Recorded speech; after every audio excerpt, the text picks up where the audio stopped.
guddiga difaaca baarlamaanka Soomaaliya ayaa su'aalo weydiiyay taliyaha ciidanka dalka Soomaaliya General Daahir Aadan Indhaqarshe iyo wasiirka gaashaandhigga Cabdiqaadir Sheekh Cali Diini oo horeen waxa ay wax ka weydiiyeen difaaca dalka Soomaaliya iyo dhismaha ciidanka xoogga dalka Soomaaliya iyo sidii looga maarmi lahaa ciidamada shisheeye ee haatan ku sugan wadanka Soomaaliya. ugu horeen waxa uu wasiirka gaashaandhigga dawladda Soomaaliya waxa uu ka jawaabay su'aalaha ay weydiiyeen guddiga u qaabilsan baarlamaanka Soomaaliya la xisaabtanka. horta maadaama ayna jirin fursadii waagi hore oo kaleeto oo dad ciidanka xoogga dalka Soomaaliya guddi intay baxaan ay ka soo ururiyaan gobolada iyo degmooyinka ka soo ururiyaan misana la isugu keeno dugsi dhexe sida Hiilweyn oo kale sida Xalan oo kale la isugu keeni jiray fursadaas maadaama aysan jirin dagaalana ay jiraan oo gobolada ay ka jiraan loona baahan yahay in laga hortago waxa marka hore la guddoonsaday bal ciidanka ama waxyaabaha ka jira ama Malaysia ha noqdo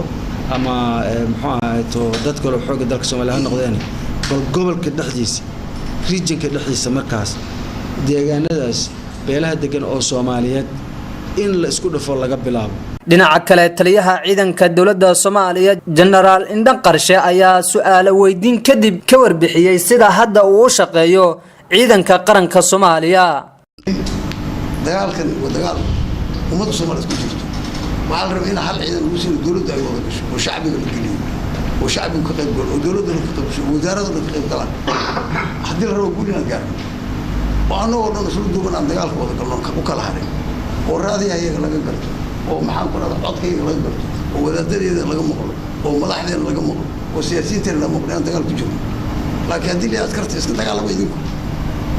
si wax gooni noo anaga oo kaliya amrana yani waxa weeye natiijadiisu ama daba dheeraanaysa ama ma fiicnaan doonto aniga aragtida waxay ay dagaalka in loo gudo jiro oo u dhannahay oo dalkan uu noqdo dad dagaal ku jiro laakiin dalkan uma eka dad dagaal ku jiro runtii markaan aniga aragtida idinku inoodo kaas marka waxay keentay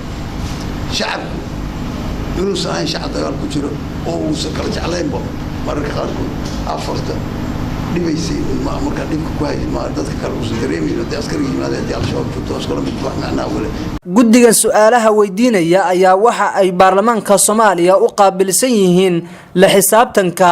waxyaha dawladda Soomaaliya. Maxamed Cabdi Cismaan Maxamed Faradheere Bulsha TV magaalada Muqdisho.